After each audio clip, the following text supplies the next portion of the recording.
ಅಂಥ ಆ ಒಂದು ಮಹಾನ್ ಪುಣ್ಯವಂತರ ಪುಣ್ಯದಿಂದ ಇವತ್ತು ನಮಗೆ ಬುದ್ಧ ಸಿಕ್ಕಿದ್ದಾರೆ, ಧಮ್ಮ ಸಿಕ್ಕಿದೆ, ಸಂಘ ಸಿಕ್ಕಿದೆ. ಹಾಗಾಗಿ ಇದು ಅಷ್ಟು ಸುಲಭದ ಸಾಮಾನ್ಯ ಮಾತವಲ್ಲ.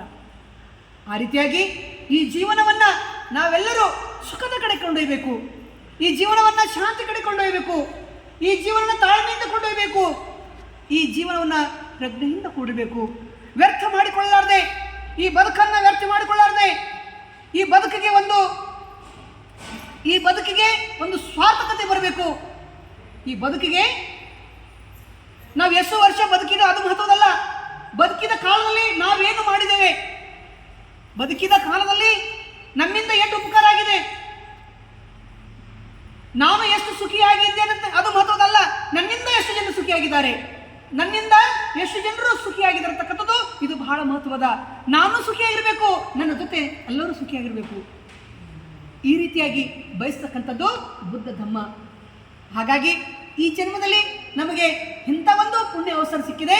ಈ ಜೀವನವನ್ನು ವ್ಯರ್ಥ ಮಾಡಿಕೊಳ್ಳಾರದೆ ನಾವೆಲ್ಲರೂ ಸದ್ಧರ್ಮದ ಪಾಲನೆ ಮಾಡೋಣ, ಶುದ್ಧ ಸಂಸ್ಕಾರದ ಪಾಲನೆ ಮಾಡೋಣ,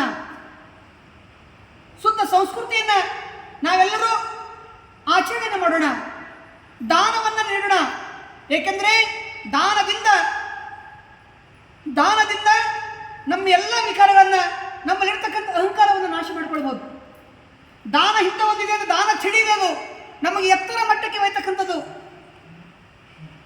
ಯಾಕಂದರೆ ಒಂದು ವೇಳೆ ತಥಾಗತ ಸಂಬಂಧಕ್ಕೆ ಸಂಬಂಧರು ನಮಗೆ ದಾನ ನೀಡ್ತಿಲ್ಲ ಅಂದರೆ ನಮಗೆ ಧಮ್ಮ ಸಿಗ್ತಿಲ್ಲ.